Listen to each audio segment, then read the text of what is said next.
Perjanjian Linggarjati terjadi akibat konflik antara Indonesia dan Belanda pasca peristiwa 10 November 1945 di Surabaya.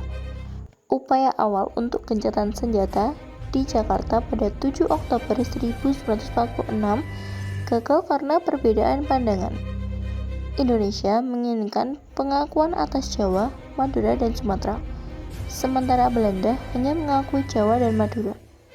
Perjanjian Linggarjati berlangsung pada 11–14 November 1946 di Kuningan dengan delegasi Belanda dipimpin oleh Profesor Schermerhorn dan Indonesia diwakili oleh Sultan Syahrir. Hasil Perjanjian Linggarjati: 1. Pemerintah Belanda mengakui kedaulatan Republik Indonesia secara de facto atas Jawa, Madura, dan Sumatera. 2. Pemerintah Belanda dan Indonesia bersama-sama menyelenggarakan berdirinya sebuah negara federal bernama Negara Indonesia Serikat. 3. Pemerintah Negara Indonesia Serikat akan bekerja sama dengan pemerintah Belanda dengan membentuk Uni Indonesia Belanda dengan Ratu Belanda sebagai ketuanya. Agresi militer Belanda 1 terjadi karena Belanda melanggar Perjanjian Linggarjati dengan tujuan mengembalikan Indonesia sebagai negara jajahan dan menguasai sumber daya alamnya. Van Mook mengeluarkan ultimatum kepada Indonesia untuk menarik pasukan 10 km dari garis demarkasi, tetapi Indonesia menolak. Pada tahun 1947, Belanda melancarkan agresi militer untuk menghancurkan TNI dan merebut kembali Indonesia. Van Mook, tokoh utama di balik agresi militer Belanda I, membatalkan Perjanjian Linggarjati dan melancarkan serangan cepat yang membuat Indonesia kewalahan.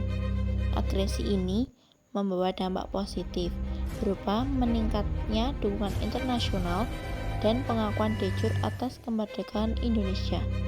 Namun, dampak negatifnya meliputi melemahnya kekuatan militer Indonesia, penyempitan wilayah akibat pendudukan Belanda, dan gangguan stabilitas politik.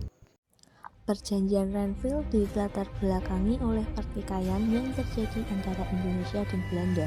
Pertikaian tersebut disebabkan oleh serangan Belanda ke Indonesia yang terjadi pada 12 Juli 1947 atau dikenal dengan agresi militer Belanda I.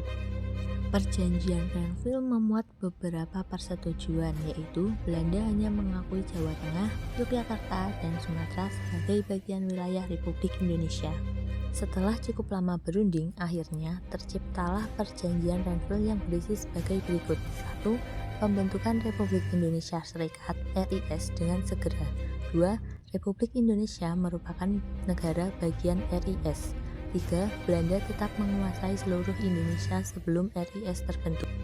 Dalam perundingan tersebut, Indonesia diwakili oleh Perdana Menteri Amir Syarifuddin dan pihak Belanda diwakili oleh R. Abdul Qadir Widjojo Atmojo. Perjanjian Rayam-Rayam dilaksanakan pada 14 April 1949 dan disepakati pada tanggal 7 Mei 1949. Isi Perjanjian Rayam-Rayam adalah tentang penghentian kegiatan peran Indonesia dan Belanda serta menyerahkan kedaulatan secara utuh dari pemerintah Belanda kepada Indonesia. Hasil dari perjanjian tersebut adalah pemerintah RI termasuk para pemimpin yang ditawan akan dikembalikan ke Yogyakarta dan kedua belah pihak sepakat untuk melaksanakan konferensi meja bundar atau KMB di Denmark. Keikutsertaan pemerintah RI dalam perundingan selanjutnya bukan tanpa syarat. Perjanjian Rayam-Rayam dinamai sesuai dengan dua tokoh penting yang terlibat dalam perundingan ini. Mr. Rayam adalah seorang diplomat dari Indonesia dan Dr. J.H. van Rayam adalah seorang diplomat dari Belanda. Konferensi Inter-Indonesia. Latar belakang adanya keinginan menjalin persatuan dan sikap bersama untuk menghadapi Belanda dalam KMB yang berlangsung 2 tahap. 1 di Yogyakarta pada tanggal 19 sampai 22 Juli 1949. Pembentukan Uni Indonesia Belanda dan APRIS Angkatan Perang Nasional. 2. Di Jakarta pada tanggal 30 Juli sampai 2 Agustus dengan persetujuan RIS adalah Sang Merah Putih, Lagu Indonesia Raya, dan Bahasa Nasional Bahasa Indonesia Raya. Yang dihadiri oleh pihak Indonesia Muhammad Hatta, pihak BFO Sultan Hamid II, dan pihak Belanda peninjau Van Marsieven. Hasilnya, RI dan BFO sepakat bersama-sama menghadapi Belanda dalam KMB. KMB, Konferensi Meja Bundar, merupakan sengketa antara Indonesia dan Belanda yang tak kunjung usai. Sebagai hasil perjanjian Roem-Royen, KMB dilangsungkan untuk mengurai masalah antara Indonesia dan Belanda.